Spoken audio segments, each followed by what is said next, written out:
What do all of these things have in common? Oil.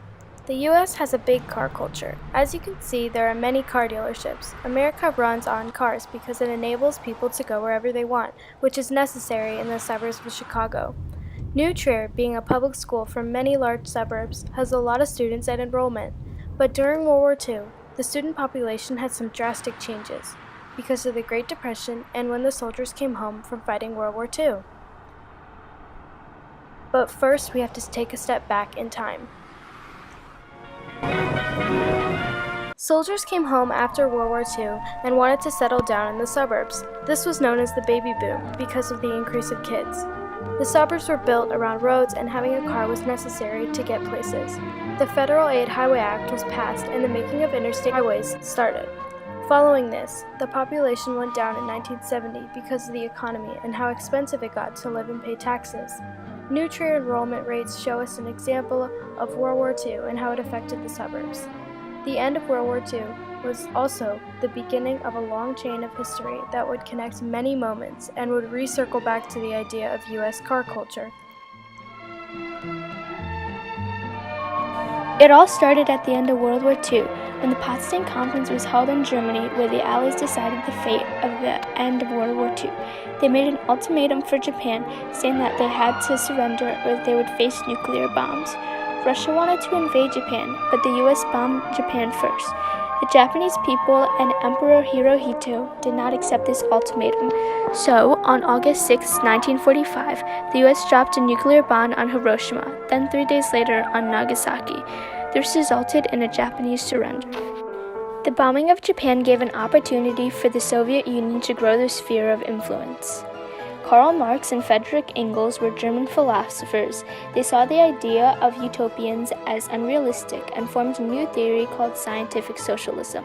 They wrote the book, The Communist Manifesto, that was published in 1848. In the late 1800s, Russian socialists adopted Marxism. They set up a communist-inspired government led by Bolshevik Party leader Vladimir Lenin. Following this, Joseph Stalin began to lead the Communist Party through the thick of the Cold War. As more countries became independent after World War II because of decolonization, the United States and Russia were on a race to get as many countries on their side. Russia's plan was to go into the countries and sell the idea of communism, and thus began the Soviet ideals of the Cold War. Following World War II, Allied countries wanted Germany to be punished. The Allied leaders all held a conference in Yalta that was in southern Soviet Union. Stalin wanted to maintain control in Eastern Europe as a way to protect the Soviet Union from future aggression. They eventually decided to divide Germany into 4 zones: the US, Soviet Union, France, and Britain. And the city of Berlin was also divided into 4 zones. The Berlin Wall was made by East Berlin, which was the Soviet area. The wall became a symbol of separation and conflict. Berlin became the capitalist portal to the communist world. To the U.S., containment of communism was needed at this time, when the Soviet Union was gaining power. Therefore, the U.S. policy of containment limiting communism to the areas already under Soviet control was created by President Truman. The U.S. also sent military and economic aid to advisors in Turkey and Greece. Russia wanted communism to expand to Western Europe because many countries were vulnerable. To strengthen democratic governments, the U.S. gave $13 billion to Western Europe as a part of the Marshall Plan. As more countries became more susceptible to communism, the U.S. continued to get involved. For example, in Cuba, Fidel Castro and his brother fought for a communistic revolution in Cuba after it gained independence. Castro took over Cuba and became the Soviet portal to the capitalist world. Then, the Soviet Union started building missiles in Cuba. Cuba is an American territory, and the U.S. didn't want the Soviets to be able to use the weapons so close to America due to their fear of communism. The crisis ended peacefully on October 28, when the Soviets agreed to dismantle their missile sites in exchange for the U.S. not to invade Cuba. This causes a domino effect, because communist countries with Soviet support began revolutions in South American countries that made them fight each other. This led to civil wars and conflict. The Cold War established great economic divides, showing an example of the core and periphery model. While the US and the Soviet Union competed for influence in their countries, they also competed for technological and cultural influence. The space race was a competition between the US and the Soviet Union with technology.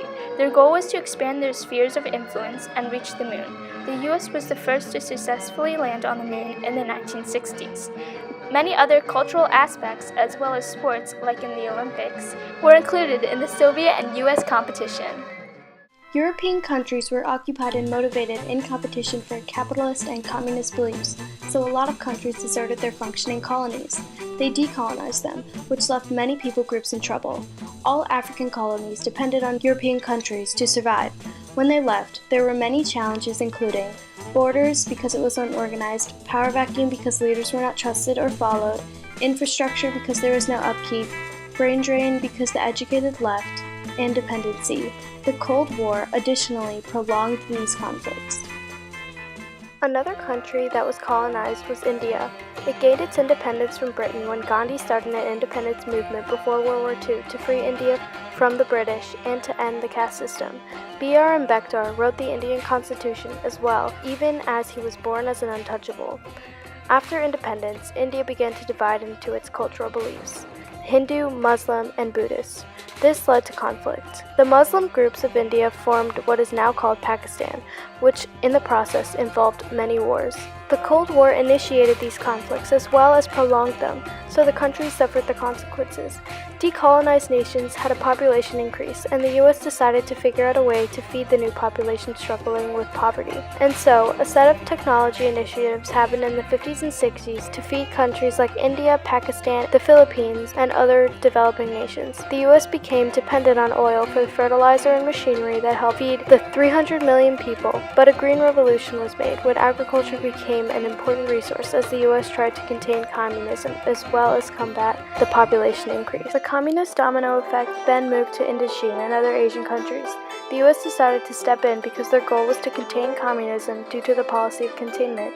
Indonesia is a former Australian colony that gained independence and was an example of a decolonized country that had the option to either become capitalist or communist. Indonesia became communist, and this begins a domino effect of the former Indochine area. An example of a country that the U.S. attempted and still does try to contain is half of Korea that is communist, which is North Korea, and the other half that isn't, South Korea. This is because the U.S. is stationed at the border. Following this, the Soviet Union continued to influence many Asian countries. Vietnam was once a French colony, but Vietnam defeated France and gained its independence. It split into two. South Vietnam did not want to become communist. The U.S. decided to step in 1964 because in the north, their leader Ho Chi Minh led a communist revolution. During the Vietnam War, Russia supported the Vietnamese. Vietnam won and became communist, while the U.S. lost after being undefeated. They lost because there was not a lot of support on the home front. Many of the soldiers didn't know what they were fighting for, let alone who they were fighting against, and the Vietnamese used their knowledge of their terrain to their advantage. The lasting legacy of the Vietnam War on Vietnam and the U.S. continues today. For the U.S., no one wanted another Vietnam, and so, when the U.S. got involved with small proxy wars, they hid it from the American people. This changed the way that U.S. foreign policy worked. The power of the protest movement started up. This also went hand in hand with the civil rights movement. Then, for Vietnam, they became a communist country, and all of the non-communists fled and became refugees. Cambodia was also a former French colony. Communists and anti-communists were fighting for control. The U.S. did not want another Vietnam War, so they had a very little and secretive part in this non-official war. Following this, Pol Pot gained power in Cambodia and started a genocide, killing 21% of the population. Then Vietnam invaded Cambodia in 1979 to stop Pol Pot's genocide. This resulted in a series of struggles and need for rebuilding in Cambodia. The decolonization conflicts in Vietnam that were worsened by the Cold War and where the U.S. was most involved had many similarities to the Afghan War. One being that the U.S. saw Afghanistan as a potential domino effect. 2. Afghanistan had access to important resources, the world's oil field. 3. The Afghan soldiers took advantage of their terrain and cave systems. 4. Landmines were used. 5. It was also difficult to distinguish civilians from soldiers. 6. Russia lost to Afghanistan like how France lost to Vietnam for independence. 7. Terrorism became what communism was thought as. And 8. Guerrilla-style warfare became more prevalent. The Afghan War was a contributor of conflict in the Middle East, and additionally a war that the U.S. became involved in, like many other wars. The Arab-Israeli crisis serves as an example. Israel is the promised land because according to the Bible, the Jews were led by Moses to Israel. An outline of Israel is also stated in the Bible. The country of Israel has been through many wars and conflicts since 598 BC, including the Palestinian invasion before World War II. But after the war, Israel was given back to the Jews by the UN. The Arabic and Muslim people of Palestine were not happy about this. When the Jews gained power of Israel, the Palestinian area became smaller and conflicts and wars kept arising where Israelis would win due to the UN and US support. This US support would later backfire because terrorism became a huge problem. Palestinians fled Israel for refugee camps. This marked the birth of extremism. This crisis still occurs today and the US continues to get involved in it and more unstable countries like Iran, Iraq, Kuwait, Egypt, and Syria who are battling border issues and terrorist groups like ISIS. But why does the US continue to get so involved in the Middle East? It is because of oil. One of the first wars that is centralized around oil is the Gulf War. The US got involved in 1990 when Iraq invaded Kuwait. The US later held an attack on Baghdad in Iraq, killing Saddam Hussein. Kuwait later had no institutions, crime, no law enforcement, and the country was in a horrible state. It was no coincidence that this was directly in the center of the world's most concentrated supply of oil. Oil is the main and abundant resource in the Middle East. It has caused wars, allowed wars to happen, and prolonged them. Each day, 60 billion barrels of crude oil is consumed in the world. Oil is an important economic aspect of many countries in the world, mainly being the US. It has always been a decisive factor in foreign policy for the US as well. The leading oil producer is Saudi Arabia, with several Southwest Asian countries following it.